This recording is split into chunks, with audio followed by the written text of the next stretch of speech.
तो गाइस जब हम सोशल साइंस का जो हम प्रैक्टिस करने वाले हैं उसमें आज हमें जो चैप्टर लेने वाले हैं बहुत इंपॉर्टेंट है कि भारत में राष्ट्रवाद। अब भारत में राष्ट्रवाद जो चैप्टर है ना, ये आपके सिलेबस के अकॉर्डिंग बिल्कुल है, आप चेक कर सकते हैं। तो एनसीईआरटी का सिलेबस है यहाँ पर, ये लगभग 10th या 9th में आपको देखने को मिलेगा। तो चलिए देख लेते हैं। सबसे पहले प्रश्न का जो बात कर लेते हैं तो कहते हैं कि स्वराज पार्टी के अध्यक्ष कौन थे। तो स्वराज पार्टी जो है उसके अध्यक्ष कौन थे, चित्तरंजन दास। चित्तरंजन दास जो है स्वराज पार्टी के अध्यक्ष के रूप में चुने गए थे। क्वेश्चन नंबर अगला देख लें। एक पुस्तक बहुत ही इंपॉर्टेंट है जो जीके के एग्जाम में भी, मतलब जीके में भी पूछी जाती है, हिंद स्वराज। तो हिंद स्वराज पुस्तक को लिखा किसने था, वो लिखा था मोहनदास करमचंद गांधी ने। ठीक है, ये मोहनदास करमचंद गांधी ने हिंद स्वराज की पुस्तक को लिखा हुआ था। चलिए देख लेते हैं अगला प्रश्न। अगले प्रश्न में देखिए तो कहा गया कॉमनवेल्थ तथा न्यू इंडिया का प्रकाशन किसने किया था। अब न्यू इंडिया आपने जीके में पढ़ा होगा, तो न्यू इंडिया भी बहुत इंपॉर्टेंट है। इसको किया था यहाँ पे एनी बेसेंट ने। एनी बेसेंट से जो प्रश्न बनते हैं 1917 में इन्होंने किया था। क्या किया था, जो कांग्रेस थी उसका अधिवेशन भी किया था 1917 में, और ये पहली महिला थी जिन्होंने कांग्रेस के अधिवेशन में पार्टिसिपेट किया था, यानी कि अध्यक्षता करी थी, पहली महिला थी ये। क्वेश्चन नंबर अगला देख लेते हैं। अगले प्रश्न की बात करें तो कहते हैं गदर पार्टी के प्रमुख नेता कौन है। अब गदर पार्टी जो बहुत रिलेटेड है, आप सभी जानते होंगे, तो इसका राइट आंसर क्या हो जाएगा, ये हो जाएंगे लाला हरदयाल। लाला हरदयाल ने गदर पार्टी के प्रमुख नेता थे और उन्होंने इसकी स्थापना भी करी थी, ये भी कहा जाता है, कहीं कहीं देखने को मिलता है। क्वेश्चन नंबर 6 है कि खलीफा पद की समाप्ति तुर्की में कब संपन्न हुई थी। अब यहाँ से प्रश्न बन जाता है कि खलीफा पद की समाप्ति तुर्की में जो संपन्न हुई थी वो कब हुई थी, वो देख लेंगे। तो इसका राइट आंसर क्या हो जाएगा, 1924। 1924 इसका राइट आंसर है। क्वेश्चन नंबर अगला बहुत ही इंपॉर्टेंट है। तो कहा गया इसमें कि जलियांवाला बाग हत्याकांड की जांच के लिए सरकार ने किस समिति का गठन किया गया था। अब जलियांवाला बाग हत्याकांड जो हुआ था उस समय क्या हुआ था, जनरल डायर ने क्या किया था, सभी लोगों को गोली से छलनी कर दिया था। एक पार्क में जो लोग यहाँ पर आंदोलन कर रहे थे उसमें बहुत सारे निर्दोष लोगों की जान चली गई थी। उसकी समिति की जांच के लिए यहाँ पर जो बनाई गई थी, एक समिति गठित करी गई थी, उसका नाम था यहाँ पर हंटर समिति। फिलहाल इस समिति के गठन करने के बाद भी इस पर कोई निष्कर्ष नहीं निकला था। बाद में कुछ सालों बाद जो उधम सिंह ने इनकी हत्या कर दी थी। आज सभी लोगों ने इनको जाना भी होगा। क्वेश्चन नंबर अगला देख लेते हैं। तो कहा कि शेरे पंजाब के नाम से किसको जाना जाता है। अब शेरे पंजाब के नाम से किसको जाना जाता है या फिर किसका ये उपनाम है, तो ये भी राइट आंसर हो जाएंगे लाला लाजपत राय। ठीक है, लाला लाजपत राय को शेरे पंजाब के नाम से भी हम जानते हैं। इसका राइट आंसर है सी। क्वेश्चन नंबर अगला देखिए। कहा गया कि स्वराज दल के अध्यक्ष कौन थे। अब स्वराज दल की बात कर लेते हैं। तो स्वराज दल के जो अध्यक्ष हैं ना वो हो जाएंगे मोतीलाल नेहरू। ये बहुत ही इंपॉर्टेंट चैप्टर चल रहा है आपके सोशल साइंस का। ठीक है, सोशल साइंस का। क्वेश्चन नंबर अगला देखिए। अगले प्रश्नों की बात करें तो कहा गया है कि 1915 में काबुल में भारत की अस्थायी सरकार का अध्यक्ष किसे बनाया गया था। तो 1915 की बात कर रहे हैं। ये 1915 वही है जब महात्मा गांधी दक्षिण अफ्रीका से लौटकर वापस आए हुए थे। ठीक है, तो कहता है कि अस्थाई सरकार का अध्यक्ष किससे बनाया गया। तो अस्थाई सरकार का अध्यक्ष बने थे, वो बने थे महेंद्र प्रताप। याद रखेंगे, महेंद्र प्रताप जो है वो अध्यक्ष बनाए गए थे अस्थाई सरकार के काबुल में। क्वेश्चन नंबर है 11। कहा गया कि स्वदेशी आंदोलन शुरू किया गया था। अब स्वदेशी आंदोलन जो है वह शुरू किया गया था, कब शुरू किया गया था। ठीक है, तो वह किया गया था बंगाल विभाजन के विरोध में। अब बंगाल विभाजन कब हुआ था, ये हुआ था 1905 में। किसने किया था, करजन ने किया था। ठीक है, करजन जो थे उस समय उन्होंने किया था। अब इसको रद्द भी किया गया था, ये भी याद रखेंगे। 1911 में रद्द किया गया था, किसके द्वारा, लॉर्ड हार्डिंग के द्वारा। ठीक है, लॉर्ड हार्डिंग के द्वारा इसको रद्द भी कर दिया गया था 1911 में। ठीक है, अब यहाँ पे बंगाल विभाजन जब हुआ उसके बाद क्या हुआ, बहुत सारे लोग जो थे स्वदेशी आंदोलन की तरफ यहाँ पे इन्होंने कुछ किया। और स्वदेशी आंदोलन में क्या किया था, जो विदेशी चीज़ें थी ना उनको इन्होंने अपनाने से इनकार कर दिया और सिर्फ जो देसी चीज़ें थी, अपने इंडिया की बनी हुई चीज़ें थी, उन्हीं पर इन्होंने ध्यान दिया था। क्वेश्चन नंबर अगला देख लेते हैं। अब यहाँ पे अगले प्रश्नों की बात करें तो कहा गया कि किस तिथि को पूर्ण स्वतंत्रता दिवस घोषित किया गया। अब पूर्ण स्वतंत्रता दिवस की यहाँ पे बात करें तो घोषित किया गया था 1 मार्च 1932 को। फिलहाल ये माना नहीं गया, माना तो यही गया जो 1947 में आज़ाद हुए, लेकिन इन्होंने घोषित कर दिया था। जितने भी यहाँ पे क्रांतिकारी लोग थे उन्होंने 1932 में पूर्ण स्वतंत्रता दिवस के रूप में मनाया था उस समय। क्वेश्चन नंबर अगला देखिए। कहा गया आपका कि बंगाल विभाजन के परिणाम स्वरूप किस आंदोलन की शुरुआत थी। तो इसको हमने अभी बहुत डिटेल में सुना है, तो ये हो जाएगा स्वदेशी आंदोलन। चलिए क्वेश्चन नंबर अगला देखिए। अब कहते हैं गदर पार्टी की स्थापना कब हुई। अब हमने बताया था कि गदर पार्टी की स्थापना किसने करी थी। अब कब हुई थी, वो हुई थी 1913 में। ये भी इंपॉर्टेंट है, 1913 में गदर पार्टी की स्थापना हुई थी। क्वेश्चन नंबर अगला देखिए, कहा गया कि राष्ट्रीय स्वयंसेवक संघ, ये आरएसएस की बात कर रहे हैं। जो अभी आप देखेंगे आरएसएस जो है वो बहुत बड़े पैमाने पर अपने देश में काम करता है। तो अब इसकी स्थापना कब हुई थी ये बेसिकली पूछा गया है। क्वेश्चन कई बार जीके में पूछा गया था। 1925 में हुआ था बी हेड गेवार के द्वारा। किसके द्वारा? बी हेड गेवार के द्वारा 1925 में राष्ट्रीय स्वयंसेवक संघ की स्थापना करी गई थी। क्वेश्चन नंबर 16 कि बंबई में कांग्रेस समाजवादी दल की स्थापना कब हुई थी। कांग्रेस समाजवादी दल की बात कर रहे हैं, तो इसकी स्थापना हुई थी यहाँ पर 1934 में। कब हुई थी? 1934 में। क्वेश्चन नंबर अगला, प्रथम विश्व युद्ध कब हुआ था? तो बहुत ही आसान सा है और बहुत बार पूछा जाता है। तो 1914 में प्रथम विश्व युद्ध 1914 में हुआ था।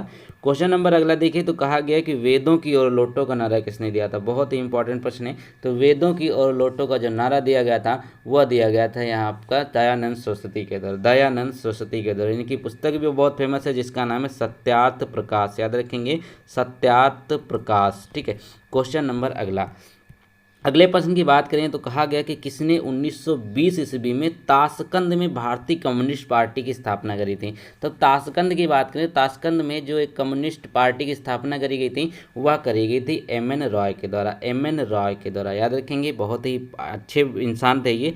क्वेश्चन नंबर अगला है 20 में कि रॉलेट एक्ट कब पारित किया गया था। अब रॉलेट एक्ट से प्रश्न तो बनना ही था। तो 1919 में रॉलेट एक्ट आया था। इस एक्ट के तहत क्या किया गया था कि ये लोग किसी भी भारतीय व्यक्ति को गिरफ्तार करके बिना किसी मतलब कहते हैं ना उनकी जमानत नहीं हो, नॉन अवेलेबल था। ठीक है, उनकी जमानत नहीं होगी, 2 साल तक वो लोग जेल में रख सकते थे। ये यहाँ पर रॉलेट एक्ट था जिसको काला कानून के नाम से भी जाना जाता है। याद रखेंगे, बहुत ही खतरनाक कानून यहाँ पर ये जारी किया गया था ब्रिटिश गवर्नमेंट की तरफ से। क्वेश्चन नंबर अगले देख लें। अब अगला चैप्टर देख लेते हैं। तो ये चैप्टर का नाम है औद्योगिकरण का युग। अब औद्योगिकरण का युग बहुत ही इंपॉर्टेंट आपका ये चैप्टर है। तो चलिए इसकी भी हम प्रैक्टिस कर लेते हैं एमसीक्यू टाइप में। तो वीडियो पसंद आए तो इसको लाइक भी कर सकते हैं और इसको शेयर करते रहें। चलिए देख लेते हैं। तो सबसे पहले प्रश्न की बात करें तो कहा गया कि इंग्लैंड में जो सबसे पहले कारखाने हैं ना वो कब खुले थे। तो इंग्लैंड में जो सबसे पहले कारखाने खोले गए थे वह 1730 में शुरू हुए थे। 1730 में शुरू हुए थे। इसको याद रखेंगे, पूछा जा सकता है। अब अगले प्रश्न की बात करें तो कहता है कौन सा इसमें मानव जनित आपदा है। एक आपदा है जो इसमें मानव जनित आपदा है, वो कौन सी है। तो सभी को पता रहना चाहिए कि इनमें से सभी, यानी कि जो आपकी सांप्रदायिक दंगे हैं, आतंकवाद है, महामारी है, सभी की सभी जो मानव द्वारा निर्मित होती हैं। क्वेश्चन नंबर अगला देखिए, कहा गया कि मुंबई में पहली कपड़ा मिल कब स्थापित हुई। ये प्रश्न तो बहुत बार पूछे जाते हैं। तो जो 1854 यानी कि 1854 में पहली कपड़ा मिल स्थापित हुई थी मुंबई में। याद रखेंगे। चलिए क्वेश्चन नंबर अगला देखिए, कहा कि भाप का इंजन का जो आविष्कार किसने किया था। भाप इंजन का आविष्कार करने के बाद ना क्या हुआ था, बहुत ही बड़े पैमाने पर जो औद्योगिकरण बढ़ गया था। तो जेम्स वाट ने भाप का इंजन का आविष्कार किया था।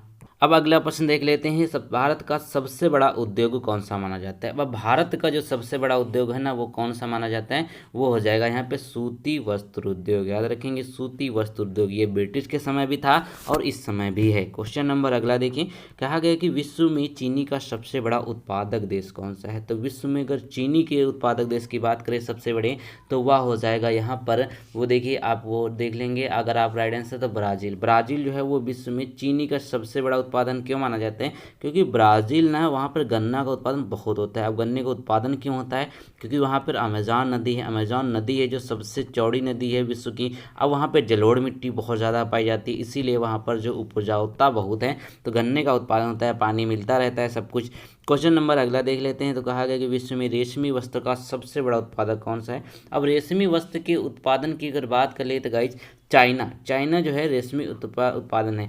ठीक है, तो अभी देखिए जो कनिष्क थे ना, राजा कनिष्क के समय की बात करें तो उस समय उन्होंने यहाँ पर इससे अपने चाइना से जो है अपना व्यापार जोड़ा हुआ था। क्वेश्चन नंबर अगला देखिए, वो व्यापार बेसिकली यहाँ पर था रेशमी वस्त्रों का। क्वेश्चन नंबर 9 है कि भारत का किस बंदरगाह से विदेशियों के साथ व्यापार चलता था। अब कौन सा बंदरगाह जिससे विदेशों से व्यापार चलता था भारत का, वो हो जाएगा सूरत। सूरत कहाँ पे है, गुजरात में है। ठीक है, गुजरात का जो सूरत है बंदरगाह, वहाँ से विदेशी तक में व्यापार चलता था। क्वेश्चन नंबर 10 है कि भारत में पहली कपड़ा मिल कब और कहाँ स्थापित करी गई थी। अब भारत में पहली कपड़ा मिल की बात करें, मुंबई में तो आप सभी को पता है कि 1854 में हुई थी। अब बिल्कुल यही चीज़ आपको याद रखनी है कि 1854 मुंबई में ही सबसे पहली कपड़ा मिल स्थापित हुई थी। क्वेश्चन पहले की बात करें तो यूरोप का मरीज किसे कहा जाता है, तो भाई यूरोप का जो मरीज है ना, वो इसका राइट आंसर क्या हो जाएगा, उसको कहा जाता है यहाँ पे तुर्की। तुर्की जो है यूरोप के मरीज के नाम से जानी जाती है। चलिए देख लेते हैं अगला प्रश्न। अगला प्रश्न क्या कहते हैं। अगले प्रश्न की बात करें तो कहा गया कि मारियान किस देश के राष्ट्रवाद की प्रतीक थी। जो मारियान जो है वो फ्रांस देश की राष्ट्रवाद की प्रतीक थी। ठीक है, मारियान जो है फ्रांस देश के राष्ट्रवाद की प्रतीक थी। क्वेश्चन नंबर अगला देख लिए तो कहा गया कि यंग यूरोप का संस्थापक किससे माना जाता है। तो यंग यूरोप के जो संस्थापक है ना, उसे माना जाता है मैजनी। मैजनी याद रखेंगे, क्वेश्चन पूछा जाता है बहुत बार।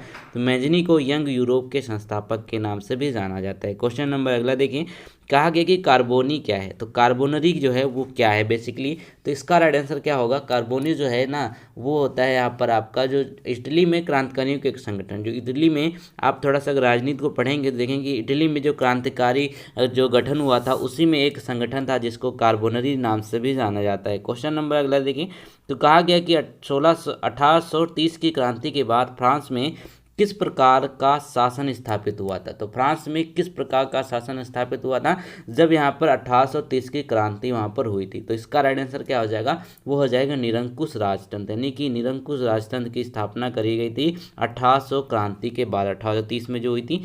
क्वेश्चन नंबर अगला देखिए, तो कहा गया कि यूरोपीय सभ्यता का पालना किस देश को कहा जाता है। ये मत समझिएगा कि यहाँ पे सारे प्रश्न आपके एग्जाम में आएंगे, तो हम प्रैक्टिस कर रहे हैं। प्रैक्टिस में क्या होता है, बहुत सारे प्रश्न हम करने वाले हैं और कोई भी आपके एग्जाम में आ सकता है, आएगा तो यहीं से। चलिए, तो यूरोपीय सभ्यता का जो पालना है वो कहा जाता है किसको, यूनान को। यूनान को कहा जाता है, याद रखेंगे। क्वेश्चन नंबर अगला देख लेते हैं। अगले प्रश्न की बात करें तो कहा गया है कि यंग इटली की स्थापना कब हुई थी। यंग इटली की बात करें, इटली बहुत ही इंपॉर्टेंट होता है वर्ल्ड, अगर आप राजनीति पढ़ते हैं। ठीक है, तो यंग इटली की स्थापना हुई थी 1831 में। कब हुई थी, 1831 में। ये इसका राइट आंसर हो जाएगा।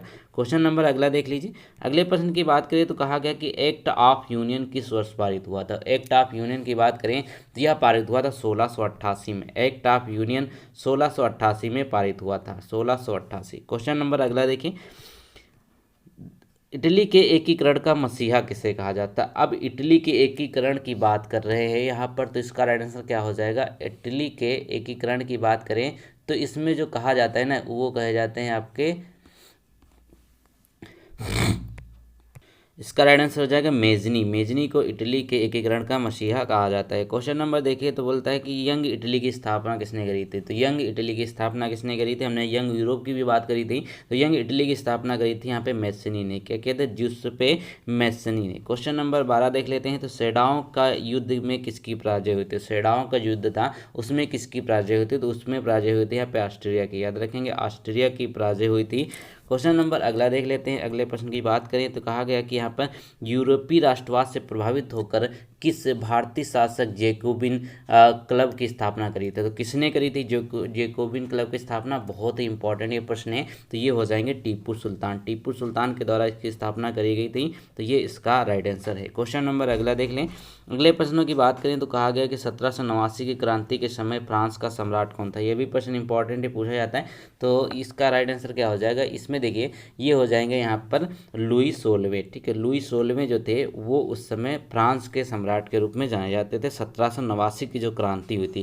क्वेश्चन नंबर अगला देखिए तो कहा गया किस युद्ध के बाद जर्मनी का एकीकरण हुआ था। तो जर्मनी का जो एकीकरण हुआ था वह किस युद्ध के बाद हुआ था, वह हुआ था यहाँ पे सीडान का युद्ध। जो सीडान का युद्ध है ना उसके बाद क्या हो गया था, जर्मनी का एकीकरण हुआ था। जर्मनी से रिलेटेड प्रश्न कौन से हैं, हिटलर जो थे वो जर्मनी के थे। ठीक है, और इन्होंने क्या किया था, सबसे पहला जो विश्व युद्ध हुआ था उसमें जर्मनी की हार भी हुई थी। ये भी प्रश्न बनता है।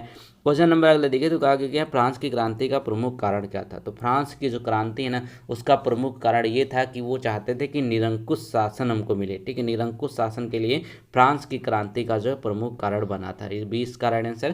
क्वेश्चन नंबर अगला देखिए, तो फ्रांस की महिलाओं को मताधिकार प्राप्त हुआ, तो फ्रांस की महिलाओं को जब मताधिकार प्राप्त हुआ था वह कब हुआ था। हम बहुत डीप में चल रहे हैं, ठीक है, डीप में क्वेश्चन लेकर चल रहे हैं। इससे ये होगा ना कि सारी की सारी चीज़ें आपको कवर हो जाएंगी, थोड़ा सा आपको समझने में भी मिलेगा। तो ये हुआ 1945 में। कब रहा था? 1945 में फ्रांस में महिलाओं को मताधिकार प्राप्त हुआ था। क्वेश्चन नंबर अगला देख लेंगे। आगे नेपोलियन ने जर्मनी में किस संघ की स्थापना की। अब नेपोलियन से रिलेटेड है तो बहुत इंपॉर्टेंट है, क्योंकि यहाँ पे सोशल साइंस का सब्जेक्ट आपको अलग से दिया हुआ, तो ये मत समझिएगा आसान आएगा, ठीक है। तो ये हो जाएगा राइन संघ, और ये सब 10वें के पहले का है, यानी कि 10th क्लास के पहले का ही है, और उसमें साफ साफ लिखा है कि 10th तक हम इसमें पूछेंगे। नेपोलियन ने जर्मनी के किस संघ की स्थापना करी थी? राइन संघ इसका राइट आंसर हो जाएगा। क्वेश्चन नंबर अगला देखें। कहा गया कि मेजनी का संबंध किस संगठन से है। तो मेजनी का जो संबंध है ना वो किस संगठन से है, वो अभी हमने आपको बताया था कि कार्बोनरी से संबंध है इसका। क्वेश्चन नंबर 20 कहते हैं कि नेपोलियन बोनापार्ट फ्रांस का सम्राट कब बना था। तो नेपोलियन बोनापार्ट जो फ्रांस का सम्राट बना था वो बना था 1804 में। कब बना था? 1804 में नेपोलियन बोनापार्ट फ्रांस का सम्राट बना था।